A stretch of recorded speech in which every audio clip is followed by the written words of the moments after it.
¿Qué tal? Estamos en Infobae TV. ¿Qué tal, Seferino? Buen día. Muy bien, gracias.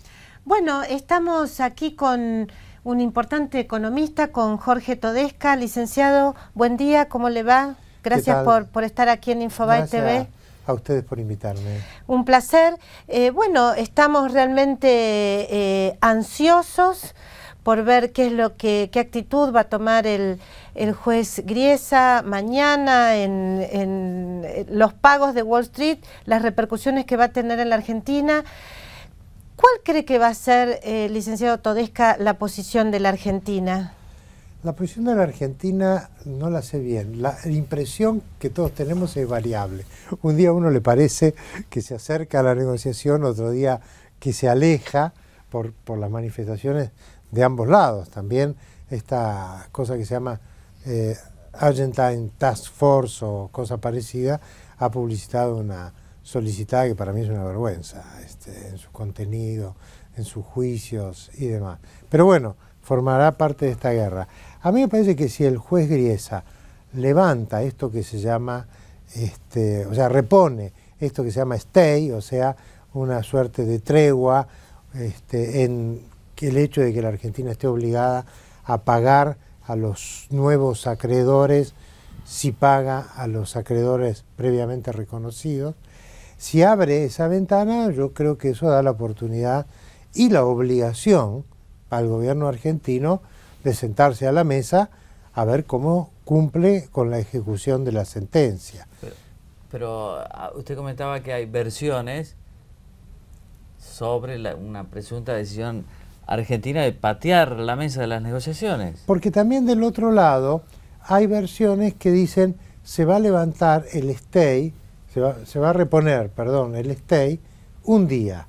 Bueno, a mí me parece que si eso ocurre, el gobierno argentino no lo va a aceptar, o no va a aceptar eso como una medida para sentarse a la mesa, porque eso permite distribuir el dinero girado a Nueva York, pero vuelve a la situación inicial respecto del futuro. O sea, me parece por sus manifestaciones y por lo que uno escucha que el gobierno argentino pretende un escenario de no, entre comillas, amenaza. Estoy razonando sobre la situación ya planteada, ¿no? Cómo esto se generó, si estuvo bien, mal, y ahora estamos en medio de la batalla, ¿no? Claro, ahora, Jorge, pareciera que el gobierno argentino, en un contexto de enorme debilidad, por supuesto, y luego de una pésima negociación o una, digamos, pésima ejecución de la estrategia en los juzgados norteamericanos, pareciera que ahora ha tenido la habilidad de dejarle el problema al juez Griesa, es decir,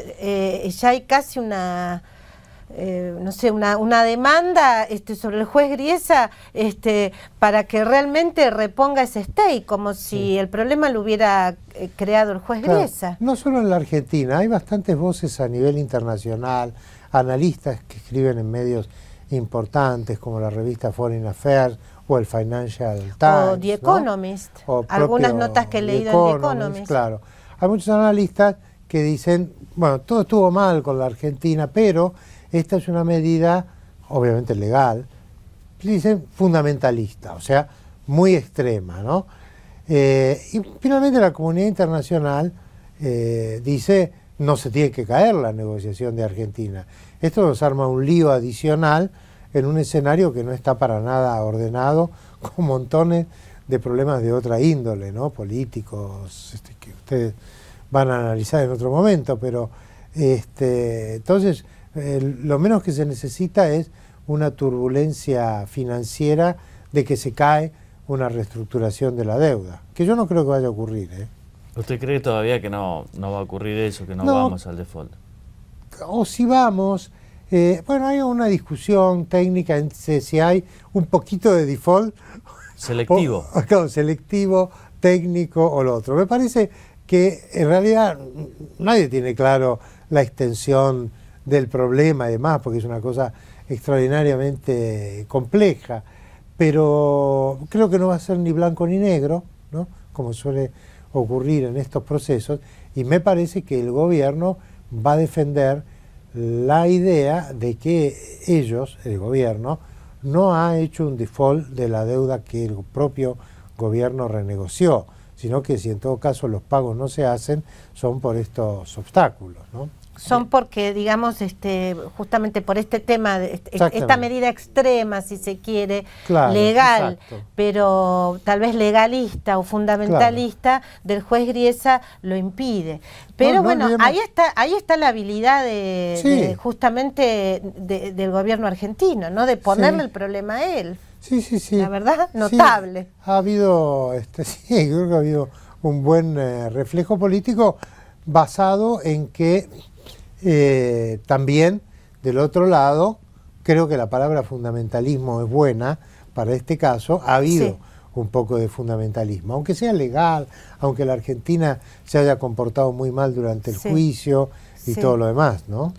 Ahora, más allá de este tema, que no sabemos cómo va a terminar, ¿cómo está viendo la economía en este segundo semestre? Bueno, claramente la recesión sigue, el consumo está cayendo y uno cuando tiene que corregir números los corrige para más negativo. Para más negativo significa no un colapso de la economía, pero sí una economía que si uno decía va a caer el 1, va a caer el 2 en este caso, o quizá va a caer el 3, ¿no? Con amenazas sobre el desempleo, con una inflación alta. Yo digo, no vale la pena casi discutir si las cifras son las del INDEC o no las del INDEC. Las del INDEC dan 15% en 6 meses, razonablemente van a dar 30% en el año. Son muy altas, sin ninguna discusión de metodologías alternativas, ¿no? Y sobre esto el gobierno no solo no está haciendo nada, sino que en este segundo semestre del año el Banco Central va a tener que auxiliar en medida muy importante, mucho más que el primer semestre, el Banco Central va a tener que auxiliar al gobierno con emisión monetaria. Así que vamos a tener un escenario de bajo crecimiento y con inflación persistente. ¿Ya se sabe cuánto será ese auxilio en el segundo semestre? Y nuestros cálculos son de que en total el gobierno va a tener que darle no menos de 60.000 millones de pesos, ya le dio 20. Eso es un poco menos que el año pasado, pero como mínimo, para ser relativamente prudente, va a tener que darle en estos meses que quedan unos 40.000 millones más. El déficit público va a terminar seguramente en unos 200.000 millones de pesos, que son más de 3 puntos del producto, entre 3 y 4 puntos del producto. Eso es financiable si uno tiene acceso a los mercados.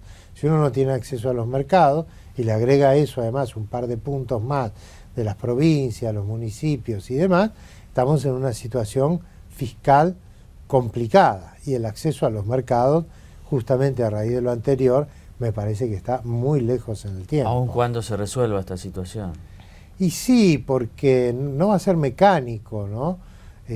No va a ser mecánico, porque resuelta esta situación, que ojalá ocurra y no es cosa menor, bueno, queda por arreglar todos los otros que despertaron de su letargo y que tampoco tienen arreglado el tema de la deuda. Acá ha habido un error estratégico de dejar la negociación donde llegó en 2005 o en el segundo canje en el 2010 y decir, bueno, todos estos señores cuyo monto se va agrandando por los intereses punitorios y demás, ¿no? Entonces lo que era 10 se transforma en 20, van a quedarse sin hacer nada. No se iban a quedar sin hacer nada.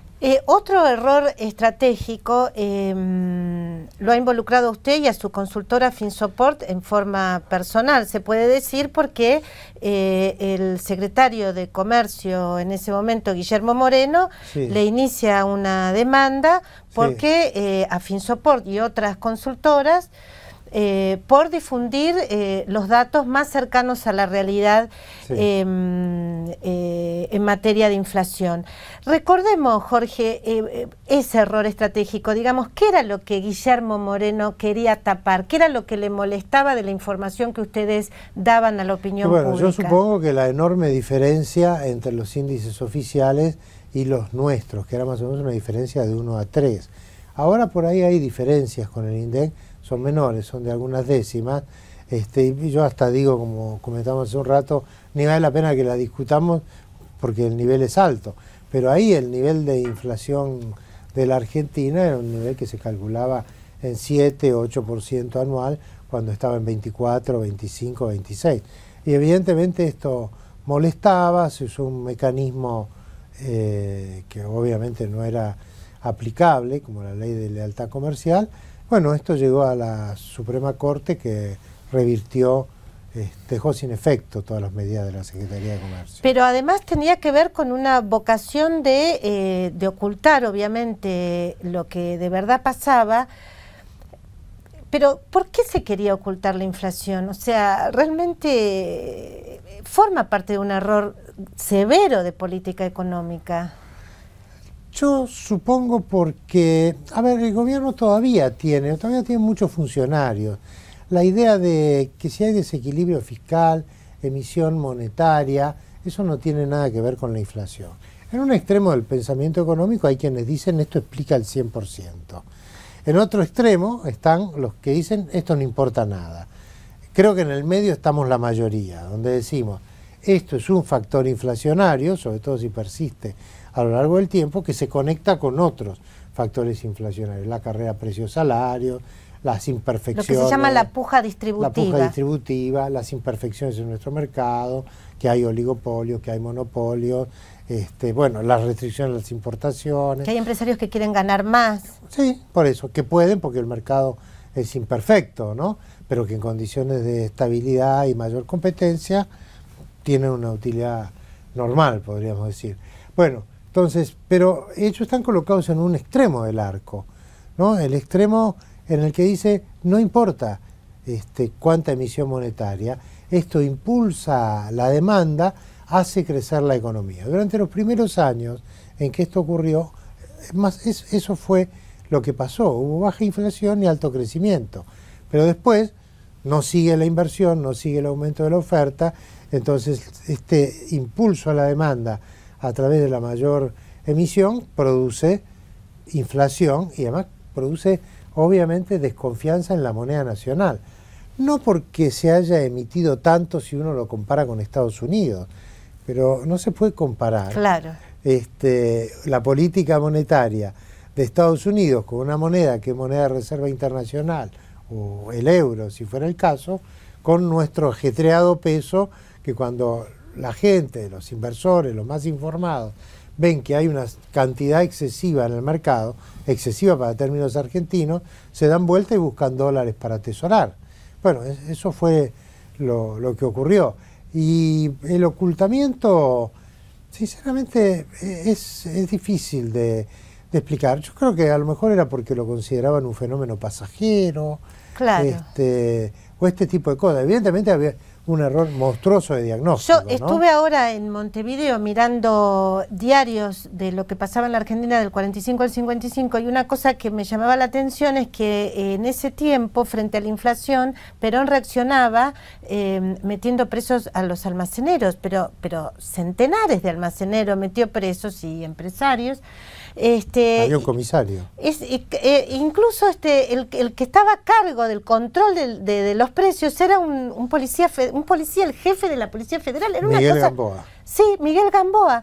Yo decía, pero qué cosa disparatada. Me parecía muy, digamos, muy similar a esto de Guillermo Moreno, que entonces les manda... Claro, tiene una conexión, sin disculpar aquel momento, que fue un momento también de muchos errores económicos, desde el punto de vista del análisis económico, de la teoría económica, de lo que se sabía de los fenómenos económicos, era más rudimentario todo. Claro. Era todo más rudimentario, ¿no? El manejo fiscal, las herramientas de manejo fiscal.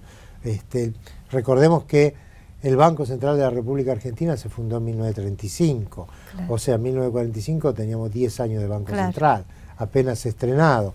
Y había sido fundado con un modelo que tenía mucho que ver con la administración privada del Banco Central. Estoy sintetizando, ¿eh? Sí. Una de las cosas que hizo el peronismo fue estatizarlo, con lo cual de una independencia total que tenía, bastante atípica, pasó a una dependencia completa, o sea, ocurrieron simultáneamente muchas cosas. Ahora, ¿usted lo conocía antes a Guillermo Moreno, supongo? No, muy poco. No. Lo había saludado un par de veces. ¿No tuvo contacto después con él? No, tampoco. Y este equipo económico, usted que ha sido Todesca secretario de Política Económica del Ministerio de Economía en algún momento, ¿qué opinión le merece? ¿Su calidad técnica, su capacidad de gestión? Bueno, a mí siempre trato de eludir referirme a la gente en lo personal, pero yo creo que evidentemente es un equipo que no tiene no la suficiente formación académica, la suficiente trayectoria en el manejo de cuestiones públicas como para estar administrando todo el paquete. Esto no es porque la gente joven no deba estar, yo creo que necesitamos que la gente joven esté, pero tiene que hacer una trayectoria. Este repentismo de caer en paracaídas, uno que ha estado, que ha formado parte de distintos equipos, que no quiere decir que haya hecho las cosas bien, ni siempre, y a lo mejor algunos de los que no ve dicen ni nunca, pero que todo lo cual puede ser, pero la experiencia tiene enorme importancia, aquí y en cualquier lugar del mundo, ¿no? Muy bueno. bien. Muchas gracias por haber estado con nosotros. No, al contrario, un gusto.